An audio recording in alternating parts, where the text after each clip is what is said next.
Hello, my name is Jaxon Layne and I am the singer, vocalist, frontman for the band Dead Jesters. Ladies and gentlemen, something you ought to know. We exercise your right to lose control. I understand you've got some questions for me, so yeah, fire away. I will answer them as honestly as I possibly can. What made me want to start singing?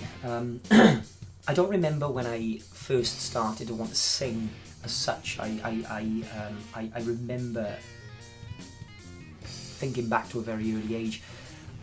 My parents were a big influence on my love of music. My mum being a big Motown fan and my dad being a big rock fan. And I just remember from a very early age, probably about 3, something like that maybe, singing and dancing along to, you know, Michael Jackson. So from as long as I can remember, I think I've always loved the sound of my own voice.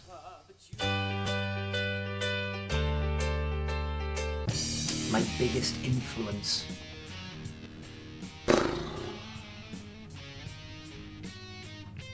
There's a few, I'd say. I mean, obviously I've mentioned Michael Jackson,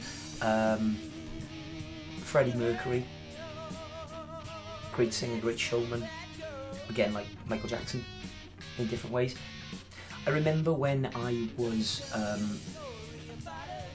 quite young and I would listen to Wet Wet Wet over and over again, and I would sing along trying to emulate Martin Pello, because I thought he had the most beautiful voice I'd ever heard, so I wanted to sing like him. That probably answers the first question as well. I think it's probably when I got into Bon Jovi that it heavily influenced me in rock music, if you like. I like all styles, but I'm a rock fan. Oh, my favourite album. Again, do I have to pick one? Guns N' Roses, Appetite for Destruction. Bon Jovi, Slippery When Wet. Wet, Wet, Wet. Picture this.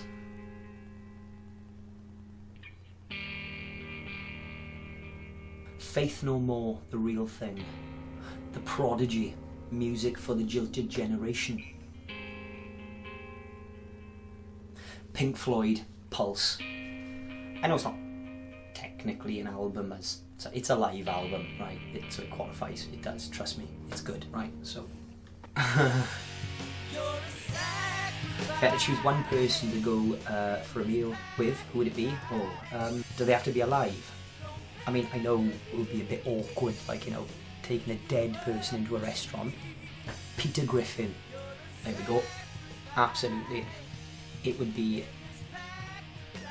entertaining. Yeah, I think the missus would like me to take her out for dinner, so Peter Griffin. Oh, name of my first band. It was called Silent Slave, and we were a 4-piece heavy rock band, if you like. I played guitar and vocals. A bit like your James Hetfield sort of character. I played the guitar so far down my knees, I could hardly reach half the notes. But yeah, we only ever did one gig with Silent Slave, and there's a reason for that. My girlfriend at the time was seeing our guitarist behind my back, and the guitarist was actually dating the bassist's sister. But anyway, we did this first gig, and the tension on stage was horrific, fair to say. But we got through the first set and we finished up, and I think during the interval the two girls met together and it was like a proper old western bar brawl, and I was like, I wish I was dead. And that was the end of that. If I had to eat one food for the rest of my life, easy. Salt and vinegar chipsticks. And I don't mean any kind of salt and vinegar chipsticks, I mean proper salt and vinegar chipsticks.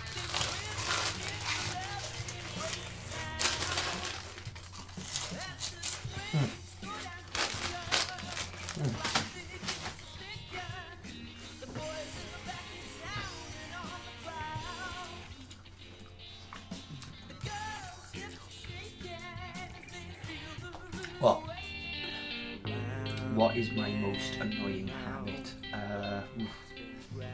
What I think my most annoying habit is, or what other people think? If it was other people, it'd probably be just every time I open my gob. You know, talking is a bad habit from a third party perspective, I think. Me, what do I think? I bite my nails. I've got no nails. That's not clever. Doesn't annoy me. Probably when I talk to myself and I don't realise how loud I am. And I do that in public, and I engage in conversation with a complete stranger. That's quite annoying. I should learn to curb that. You know, should probably stop talking to myself. No, you don't. Yes, I do. I'm doing an interview, so can you not interrupt? Thanks. I tell you what though, right? Do you want me to talk about what annoys me about other people? Because I could talk about that all. Have I ever broken any bones? Strangely enough, I have never broken a bone in my life, which is quite unbelievable when you consider how many times I fall over and break stuff on stage. There was that time when I fell over and was literally sitting on the snare drum. Pint glasses, microphone stands. I've punched band members in the face so many times while I was dancing stupidly. Voice effects pedal, banners, lights. Oh, we set the fire alarm off in that venue once and we thought we were going to be kicked out. Guitar pedals, amps, speakers. My favourite song on the new record. That's an easy one. When I was first approached by Mark to join the band and sing on the record, it was one particular song that sold it to me. I mean, I loved all the songs, but there's one song that sold it to me in particular, and that was Stutter. And that is the song. It's an absolutely beautiful song, and it's an honour to sing it. So yeah, it's Stutter. So yeah, I think that's all the questions that you have for me. Thank you very much for the intrusion. It's been very intrusive. Thanks. Please, the EP is out there somewhere. That is Dead Jesters, Creatures of Opportunity. So get your hands on it, and it's awesome. It's absolutely amazing. So go out and buy it, and we will see you hopefully soon. Alright, much love to you all. Take care.